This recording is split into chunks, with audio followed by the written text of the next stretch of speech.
You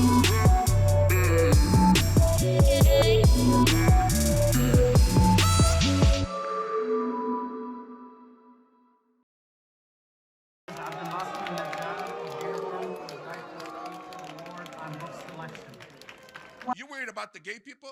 No problem. We're not worried about the gay people. We're worried about our children. And the only person that's behind this is Rashida Tlaib. Do not vote for Rashida Tlaib. It's nice and simple. Let's talk about what this really is. You hate gay people, and it's obvious, because look at how you behave when one gay person speaks. Look at how you act, and your children are watching. Mr. Stone. As a school board, you allowed someone to stand here for 3 minutes and disparage the Muslim faith. You did not stop it.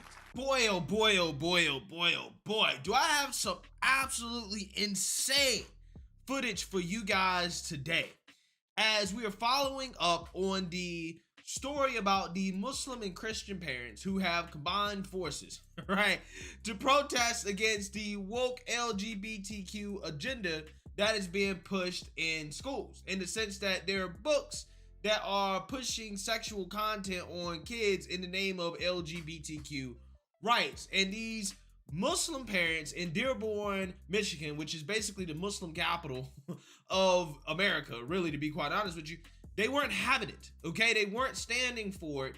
So they showed up to the school board meeting and protested about this, and it was wild.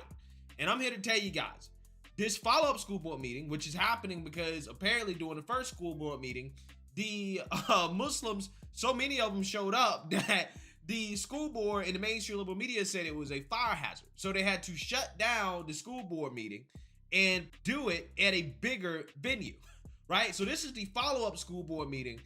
And I'm telling you guys, it was absolutely wild, okay? So without further ado, I'm gonna go ahead and show the footage of this wild school board meeting in which the woke parents basically got booed off the stage after disrespecting the Muslim parents. So I'll go ahead and show that, but the first footage I want to show is the parents who stood up against these sexual books being pushed on kids in school. Take a look. And every parent has a right to object to the things their kids are being exposed to. But there is a breaking point. And the breaking point is this: the fundamental existence of school is not to learn about sexual pleasure, not to learn about new sex acts. The fundamental purpose of school is to prepare our kids to be successful adults who can go off and have careers. And it is up to every parent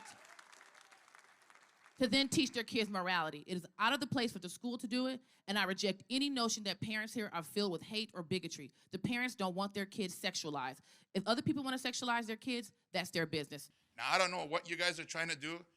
I don't know, why didn't you take these books out and say, that's it, we're done with these books?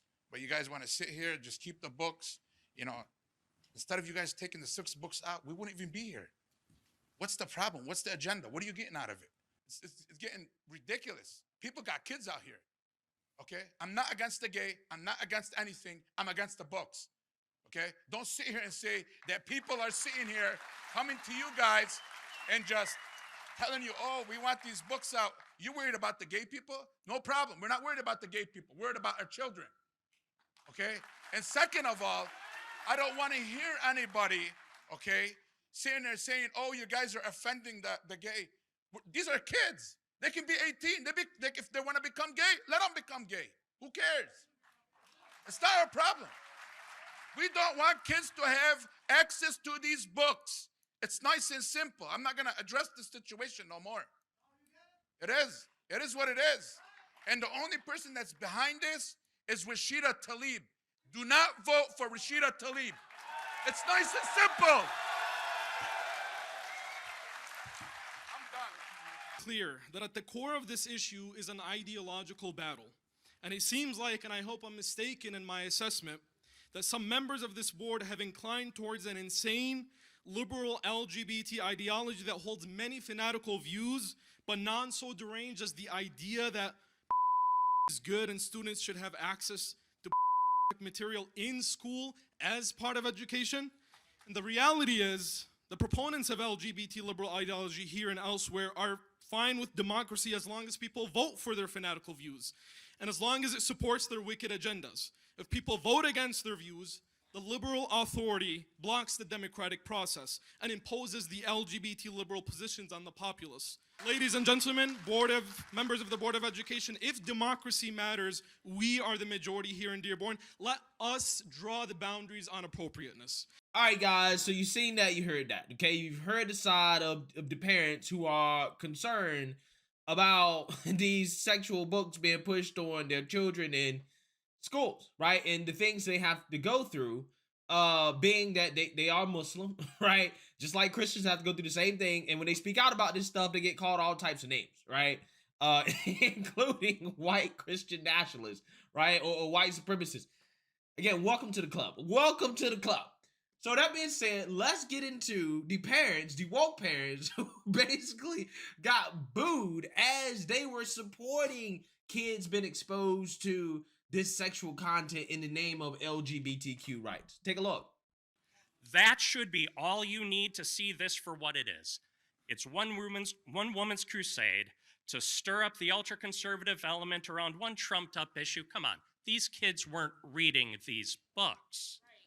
And use it in a manipulative effort to replace a balanced school board with one tailored to their narrow set of views. Then all the way to the top until there are no voices left in this country but theirs. I don't know that she expected such support from the Muslim community, but here they are, apparently fervent in their fear of all LGBTQ, because like I said, it's their turn to embrace the American way. So the school board has done its duty. You've listened to the community's concerns, done your investigation, presented a reasonable program that allows each parent to make these decisions for their kids. And I, for one, won't give up my rights as a father to anyone whose parenting skills are so fragile their teenagers can be undone by ink on a page. It's time for you to draw your line and stand by it. Much of the community will stand with you despite all of this.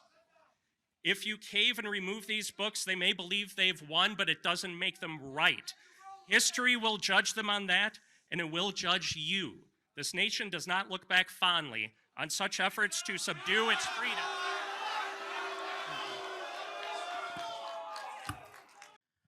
A lot of innocent young queer kids, they have made them terrified.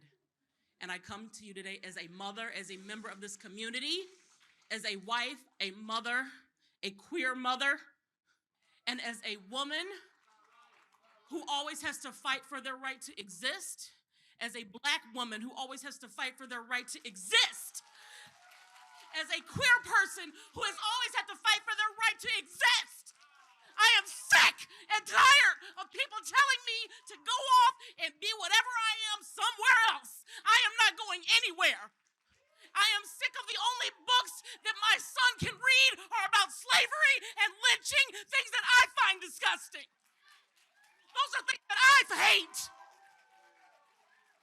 Those are things that I find unacceptable. But we are always reading about those things. We never get to read about love, kindness. If it bleeds, it leads. Anything that gets shot, time somebody gets in a car accident on Beach Daily or Gully, it's the first thing on the news. If a lesbian couple gets married down the street, you never hear about it.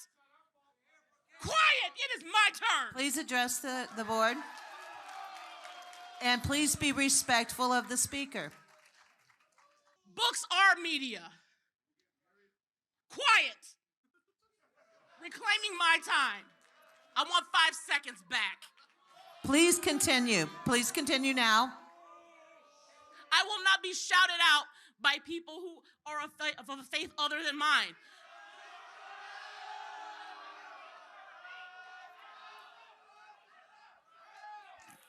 Thank you for your comment. Hello, we'd like to welcome everybody again to the podcast, the Hood Independent Podcast, where we talk about various topics, press, which is political, religious, economic, educational, social, and special.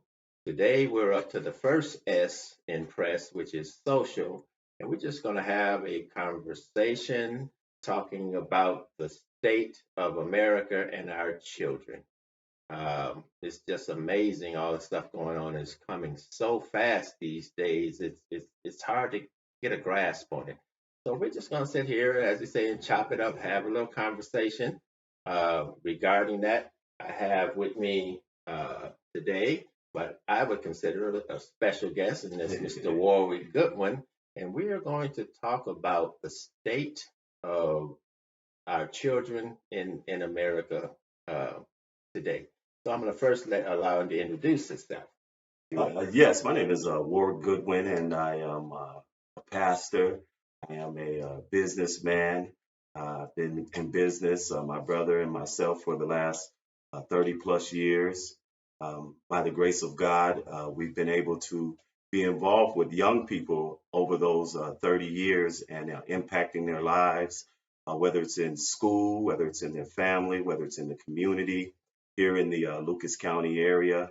By the grace of God, we've been able to branch out to other areas and begin to spread our wings and spread our branches. We're starting to work with early childhood education. And like Mr. Hood said today, that dealing with children, I've been dealing with children pretty much all my life, as well. Even in the secular world, I work for the Department of Youth Services and working with young men who have been incarcerated. And being in that situation, wanted to figure out how we can be a part of preventing them from being incarcerated and making an impact in their lives that they may be successful. And over the last 30 years, we've had some success stories by the grace of God. And even I will add to that when we met when he was putting the program together to deal with youth at that time. So the topic that we're going to discuss today is called gender dysphoria. And gender dysphoria, plainly, is simply is that when you're born biologically either male or female from birth. And then as the child gets older, it said the confusion comes in when they start feeling like they're a different gender than the gender they were born at. So you're born with one gender, and then they say as time goes on, you identify under another gender. I mean, suggesting that statement alone, that's confusing to me. But that's what we're going to be discussing here today. And Well, I was going to say, if I can interject, yes, go ahead. one of the things we are at a war. We've been at war for a long time, whether it's a physical war, and I'm not really talking about, even though we're at war with, and there's war going on in the Ukraine and Russia, but we've also been in a spiritual battle for a long time. Not only just a spiritual battle, but even emotional, even when you think about ideology and just these things that individuals are trying to push. But we believe, as believers of the Lord Jesus Christ, that there is a real enemy, and his name is Satan, or the devil, or Lucifer, or the enemy. And John, it reminds me of John 10:10, when it says, the thief does not come except to steal and kill and to destroy. And when I think about the young people and I think about our conversation today, the enemy is trying to steal our youth innocence. He's also trying to destroy their future as well as kill their joy. And so we can really see those things beginning to happen, and they're becoming more and more relevant in our current life, and the attacks that children are beginning to have, not only in the streets, but never would have thought that they'll begin to have these attacks in schools. Yes. And then one thing that captured my attention, probably over the last year or so, the state of Virginia. I do not understand what is going on in the state of Virginia. They're under their previous mayor, Governor Northam, had signed a bill, or was anticipating signing a bill, that was saying that even after the a mother has carried a child to full term, that the baby is born and that they would keep the baby comfortable. Then they would have a conversation, the mother and the doctor. I don't know where the father is in all of this. The mother and the doctor, and they would decide whether she wants to keep the child or not. Now, this is after birth, and I believe the term for that is called infanticide. That you're now killing a real life human being. There's no norm about aborting or anything else. So he was looking at signing that bill. That happened in Virginia. And then just more recently with the election and the election and voting in Governor Youngkin, uh, the whole dynamics with the school boards going on down there and saying parents didn't have any say in the kids' education and that type of thing. They said those mama bears wasn't having it. Like, no, that is my child, and you're not going to stop me from being involved in his education. Again, we're talking about Virginia. And then now, even more recently, they are talking about the transgender movement and the fact that uh, children can come to school. And I was just researching this on last evening that one of the school board members were actually saying that the child could come to school, talk to the teacher, tell the teacher, now this is a little boy, I'd say. I don't feel like a boy today. I feel like a girl. And the teacher supports that behavior. He goes home and then tells the mother that he feels like a little girl today. And the mother, in most cases, not going to agree with that. They're going to reject that. That now the school can get involved and they can actually charge the parents for not supporting the child's what I would call foolish behavior. Uh, and could dial 911 and can physically remove your child from your home. Yeah, it goes back to once again the scripture is as you said, really now literally killing the baby outside of the womb. And I think we as believers and just we as lay people, or if you're not a believer, I believe that you're going to really have to get involved in your child's life, in every aspect of your child's life. I remember when my children, they have graduated, and then by the grace of God, they've graduated from college and they're in their careers. But I remember when my children were in school, uh, I didn't rely on anyone to get involved in my children's behavior. I didn't allow anyone to get involved in my children's education. I was present, and I wanted to make sure that whatever was going on, whatever discipline that they wanted to render to my children, that I was present, whether it was good or bad.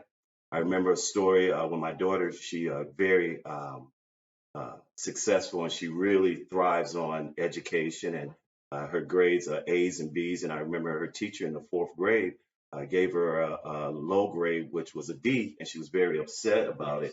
But I got involved, and come to find out, the teacher miscalculated when she added up the numbers, which ended up giving her a B plus. But once again, I didn't just pass that off. I got involved, and I didn't go in as an angry parent. I went in as an involved parent. Very And insightful. present. Yeah, thank you for sharing that. Because as you said, it's the key word of being involved. For far too long, we have just get our kids up, put them on the school bus, and send them off, hoping or just trusting that they're being properly educated. And there may have been a time when that was true, but not at the time that we're living in any longer. You have to play an active role in your children's life. And that's really why we're having this conversation. We're sounding the alarm for parents that you have to get involved in your kids' education, every aspect of their life, especially in this day and time. I know in a previous podcast, he was talking to Mr. Ballard, and he was saying the first thing is that his education begins at home. Long before you send them out the door or put them on a school bus, you educate your kids at home how to feed themselves, how to clothe themselves, how to brush their teeth, the standards and morals that I'll just say that the Ballards believe in, or the Allens, or the Goodwins, or the Hoods. Yeah. These are the things that we believe in. You take these things with you everywhere that you go, and you don't compromise them. So the kids' education starts at home. And so when they get into that school environment, they're more apt and prepared to deal with the circumstances that goes along uh, with that. And so again, we're sounding the alarm to parents, letting them know that we're in a different day and time. And it's really good to be able to sit down with your children at some point during the day after school and just find out what are they teaching you in school? Yeah. What are they talking about in school? Because now they also have it that they are putting pornography into the school libraries accessible for kids. Now, I've looked at some information. They said usually kids don't even develop sexual thoughts until they reach 10 to 12 years old. They don't even have a sexual thought at all, which goes back to what you were saying about stealing their innocence. Because now they want to do this to them when they can barely walk or talk or spell their name or anything. They're already trying to teach them this stuff. They got uh, um, transgender men in the classroom teaching kids or reading to kids out of a book on transgenderism. These kids are not even thinking about that type of behavior at all, and yet it's being forced on them as their curriculum. Now, when we came along, when you went to school, to say grade school, what was the curriculum? Definitely math, Yes. reading, and science. And you may have a little gym. Mhm. I don't even think some of these kids get gym past the fourth or fifth grade. And another thing I've began to notice, and it's probably started about 20 years ago, like I said, being involved, that some of the children, they don't even take homework home. That's Yeah, true. they don't even have homework that's being assigned to them.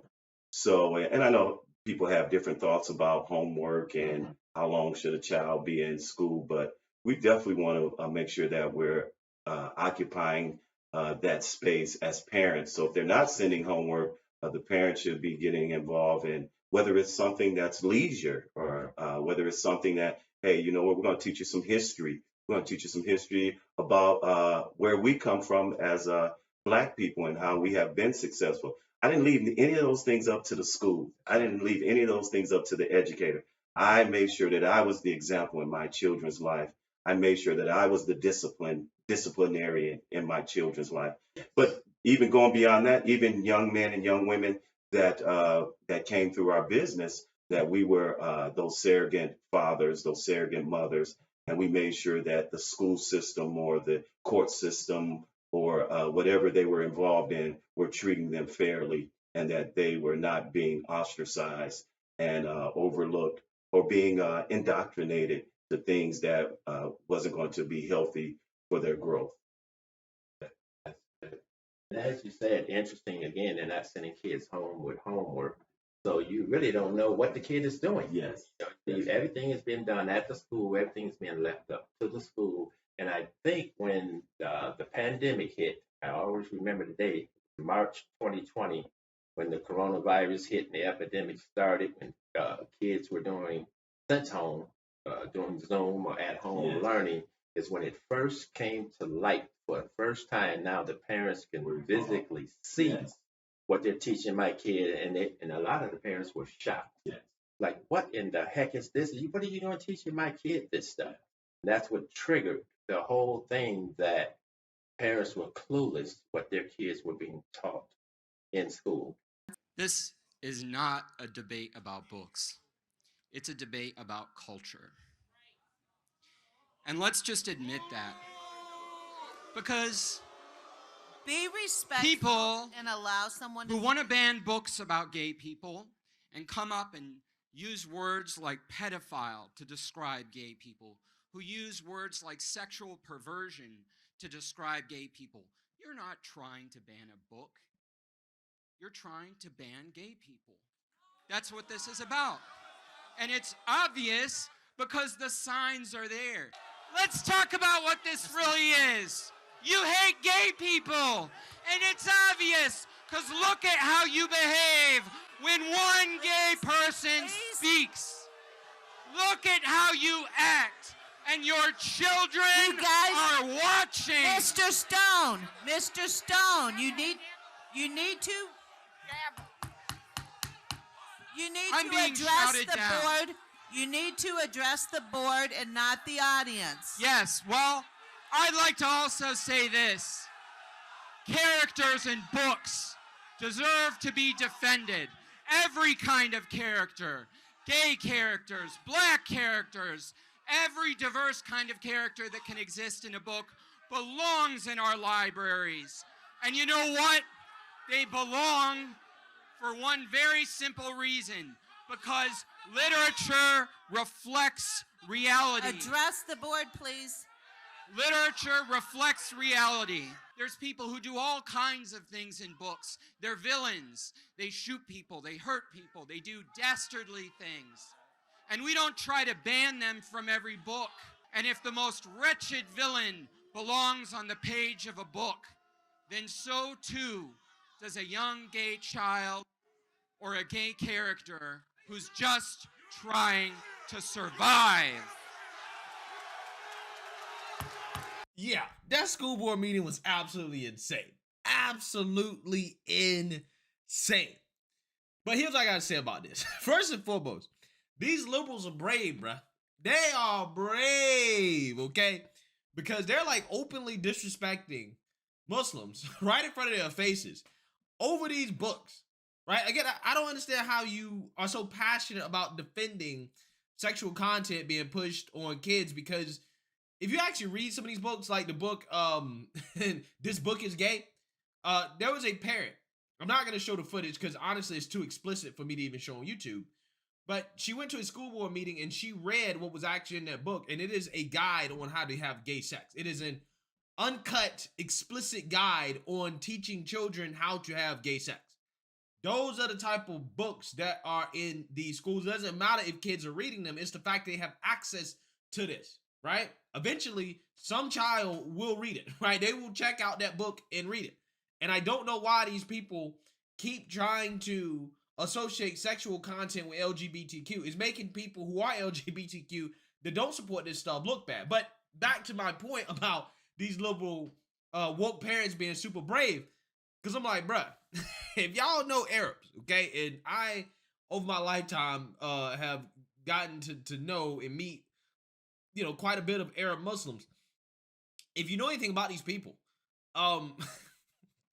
when you mess with one of them, you mess with all of them, right? You mess with the whole family, especially the men, okay? And all the men will pull up, right? They will pull up if they got beef, okay? Because Ahmed is going to go get Abdul. He going to go get Yasim. He going to get Yasir. He going to get Muhammad. He going to get Kareem. He going to get Khalid, okay? Like, you know what I'm saying? They all go pull up, okay? That's why that board meeting was full of men. Because when they show up and their men come, okay? They come to take care of the problem. They don't lead with their women. They lead with their men. So again, the fact that these parents are brave enough to come out here and openly disparage these people as homophobic, right? And call them all types of names, the same names they call Christians. Again, it really blows my mind, right? It really does blow my mind. I'm like, bro, y'all, you playing with fire here. You don't know the type of people that you're dealing with, okay? But with that being said, again, isn't it amazing how these parents who are standing up for this, right? It seems like despite religious differences between Christians and Muslims, there's a common set of shared values that honestly make it so it seems like Christians and Muslims may have more in common with each other from a shared values and morality perspective than, let's say, Christian conservatives have with progressives and some of the modern day Democrats. I'm so serious. Because again, you know, one of these guys said that hating LGBTQ people was the American way in a sarcastic way, right? That's what he said towards Muslims, right? So if that's the case, what they're implying is that Muslims and Christians, again, have more in common than they do with some of these liberals and progressives, which, you know, again, is an interesting thought experiment, right? Considering the direction of this country, considering how Muslims and Christians have been at odds with each other for so long, but it took something like this for, you know, two groups of people to realize, like, hey, you know, maybe we're not that much different compared to how different we are compared to the other people, right? Compared to the woke revolutionaries. Again, it's truly fascinating stuff to witness, right? But what you're saying here, guys, is an uprise in when it comes to people that have common sense, right? That have, a certain moral standard versus people who don't. People who want to push this type of stuff on children, who want to push this agenda, who simply don't have a moral compass to stand on. Again, this is bringing together two groups of people who are unlikely allies against the woke agenda that is trying to take over this country. So we could say that, I mean, even though the pandemic was horrific, and even though we were put in shelter in place and our kids were at home with us 24 hours, 7 days a week, but I believe that God allowed us to begin to see what was going on and how our children were being indoctrinated by things or values that we may not agree with. One of the things that I really am concerned about is that, I understand we as adults, we may have our education, we may have our career, we may be making money, and we're sound in our belief in Christ, but the enemy is going after the future. These young people really are, they have no clue. And you can see it more and more that they're giving more decision making, even in some of those areas when you're talking about what's going on, that the child doesn't have to inform their parent if they got an abortion through the school. The parent, no consent. That's just not gonna happen with me. I'm gonna get consent. I don't care. I don't care if you talking about coming to take my kids. You gonna have a fight because they're not your kids. That's right. Yeah. And like I said, even with the young people that we dealt with, all this is love, man. All this is love. That we're gonna have to start standing up, getting involved, being active, being aware, and going to those parent-teacher conferences, as well as going to the school board meetings. And if you can't go, send somebody else or send your neighbor and have them bring back the information. That we need to be mindful of what is going on and who's talking and speaking and educating our children now. Absolutely. That's good. Because even though the parents now, for the most part, do not attend parents teachers conferences, but I can recall when I was a child growing up, my parents was at those conferences. So once again, parents, you dropped the ball. You need to know what's going on with your kid. The school is not just your babysitter. Some people look at it, let me get these kids out of my hair for 4, 5, 6 hours a day. Now I can do what I want to do, and they're being taken care of, or so we think. But yes, go ahead. And I understand, parents may work and parents may have to, definitely provide for families. Even the family structure and dynamics have changed in the 21st century. But I think we're going to have to, like I say, I can remember if my mom couldn't make it, she would ask her brothers or she would ask someone to go in and get involved and find out what's going on with me and my educational process. Absolutely. And then, as you notice, we're saying parents. So we know most of the responsibilities fall to the mothers. So we are in no way, shape, or form faulting mothers. We're saying parents. Way with fathers. You still play a role in this thing also. And so, So the other thing that comes to mind now when we're talking, when we send our kids to school the old-fashioned way, because now everything is technology and on computers. But when we were come along, it was called the 3 R's. And, and I always thought that was funny because I say arithmetic start with an A. But they say reading, writing, and arithmetic. So if we're not teaching our kids anything else, those were the basic foundational things you're going to do. You're going to learn how to read, you're going to know how to write, and you're going to learn how to arithmetic and how to count and add and subtract. And so that was the education. So now the school has shifted from education to indoctrination, which is a whole nother animal. We do not intentionally, knowingly send our kids to school to be indoctrinated. You have any thoughts on that? Well, I think once again is I'm looking at the educational aspect of school to give my children. I mean, once again is if we as African Americans or Black people wanted to be successful and begin to be a part of this American dream, that it was going to come through education. Absolutely. And once again, is we have to have those basic foundation of education to be successful and help us matriculate through life. That we can have not only our own personal, but when we desire to have a family, that they can be successful and we can be providers. And one of the things that I also believe, you know, my parents, they wanted my brother and myself, my sister, to have a better life than they had. And they knew that that was going to come through education. No, education, you got the basics, but, you know, vocational. A lot of young people go and they are successful. And when they have a vocational or have some other skill that they can market and begin to start their own business. So we really should be looking at those things and making sure that our children are getting those things. When we were talking about parental consent, I remember, I believe I was in the sixth grade, seventh grade, and they were just starting sex education. Yes. And I had to take a form home that my mother had to sign that it was okay for me to be a part of this process. Here it is now. You don't even need parental consent, and that we just can't have that. We have to get more involved in the things that are going on with our children. Speaking about involvement, I wonder when that subtle change switched that they no longer had to get parental consent. When was that taken out? I know we didn't approve it. Nobody asked me. Yes. To take that out and just be able to teach or indoctrinate my child with whatever they thought was best for them. Yeah. Because again, when we were coming along, you know, you had to compete with other people in your class. You're in competition with other students in your school.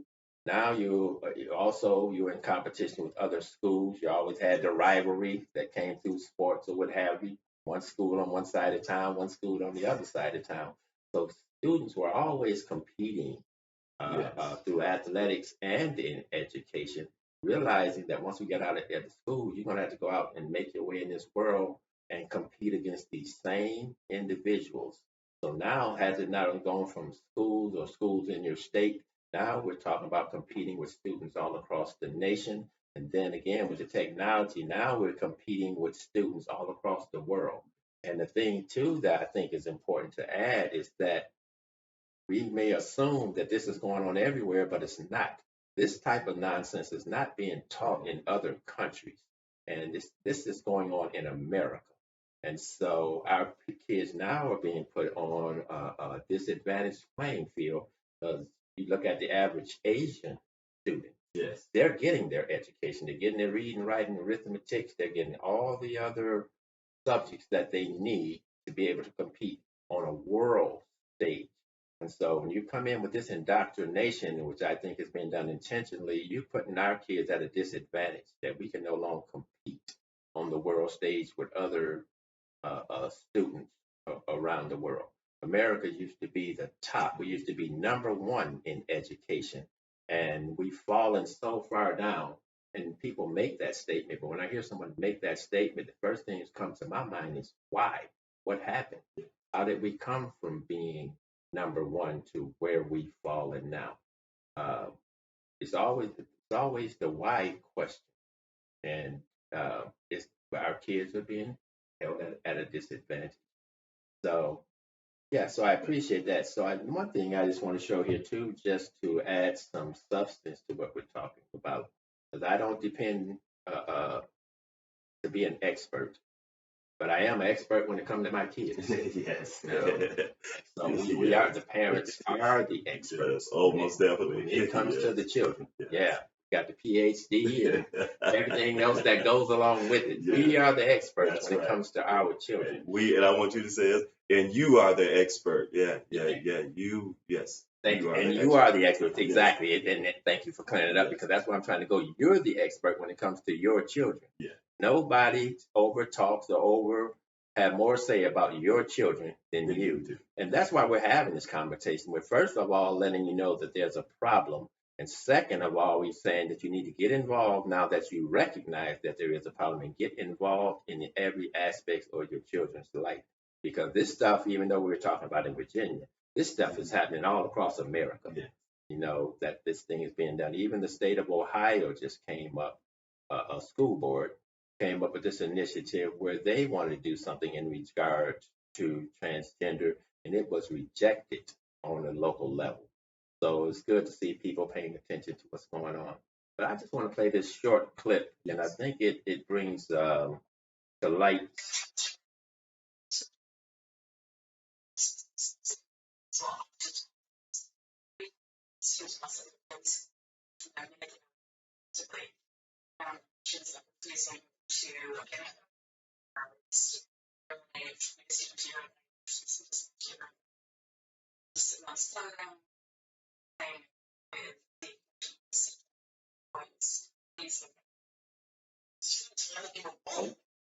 And so that's what they're saying, that from the time the children are born, now they already know, or according to them, because I reject that thinking, that they already know that, yeah, gender dysphoria. I was born a little girl, but today I think I'm a little boy.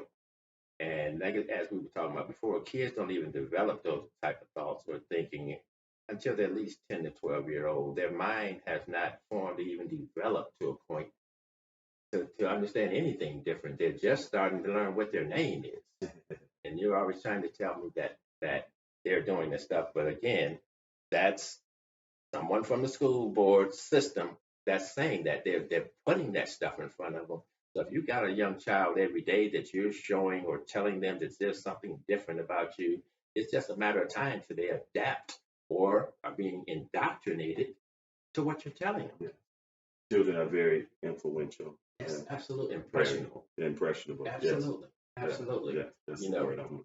yeah, 'cause when Yes. we grew up, I mean, all of us when we were young, we all were kind of uncomfortable at some point in our own skin until we developed. And even as we started talking, the importance of parents, that's why it's good for the parents to talk to their kid and let them know what their goals and their standards and their expectations for them are, so that when you run up against something contrary to what you've been taught at home, then you know something's not right. So it's a red flag.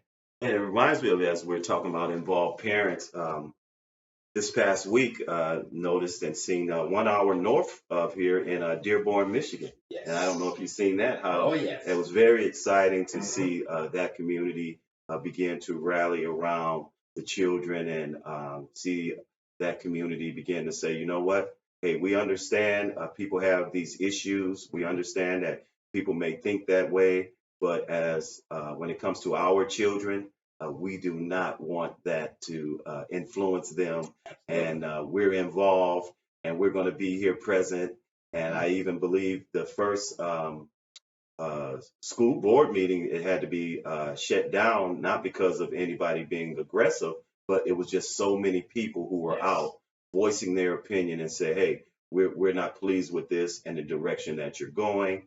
And we're going to have to begin to do that. And like I said, it was just an hour north of here, and really seeing the parents. And it was very exciting to say, hey, you know what? This is my responsibility, not yours. And I'm going to get involved and make sure that my children' innocence is not being stolen, make sure that my children's joy is not being killed, and making sure that my children have a future and a hope. That's good too. And the two things that I'm reminded when I saw that is two, the parents have the final say when it comes to their children. And then this is America, and you are an individual, and you have a right to express your rights. That if these people are doing something contrary to what you want them to do, you also have the power to vote them out, because they were screaming that in the video. Throw them out. Yeah. Throw them out there. Okay, you're obviously not doing what we want you to do. So we need to vote these people out and replace them with other individuals. We had a similar incident involving children's, not so much in school, out in Los Angeles, California, with the kid being on the float and some statements that were made that were unacceptable. Oh, yes. And the same thing, and three Los Angeles County city council members had to resign as a result of it. So I bring that up to say that you have the final say not only about your children, you have the final say about who represents you on your school board as well. So that's what we're saying is you're not helpless or powerless in this. You play a huge part in it, and the only way that those systems can win is if we don't participate in them and get involved in them. So that's what we are talking about today. We wanted to bring this to your attention because you're probably not going to see it on your local media. In fact, I watch local media to see what the weather is for today. And you got to do your homework and your research to find out what's going on. And you have to look at different venues to find what you need and what's really going on. You want a balanced approach. You don't want to take one view or the other. So again, we hope that this was helpful. This hopefully opens some people's eyes, has to realize what's really going on with your kids, even if you notice when your kids come home that they're acting differently than when they left, that something has happened, something has traumatized or triggered something in that child, that you need to sit down and have conversations with them. Ask them, as our parents used to ask us, how was your school day? What did you learn today? What did you do today? You know, that's important to know that, because if you don't ask it and draw it out of them, they're probably not going to say much about it. So thank you again. I don't know if there's any final words you would like to leave us with, the good one. Final thoughts? Well, once again, I thank you for having me. And once again, is that, I'm always rooting for the next generation. They are our future, and God has a plan for them. And we have to get involved. Absolutely. Thank you. With that, thank you. Thanks for listening. Signing off. God bless. A Democratic lawmaker in Virginia called Elizabeth Guzman is introducing a bill that will charge parents with a felony, strip them of their employment, and imprison them if they don't wholeheartedly endorse their minor children's sex changes. So your 12-year-old daughter says she wants a mastectomy. If you object to that in any way, if you raise questions, Elizabeth Guzman will send you to jail.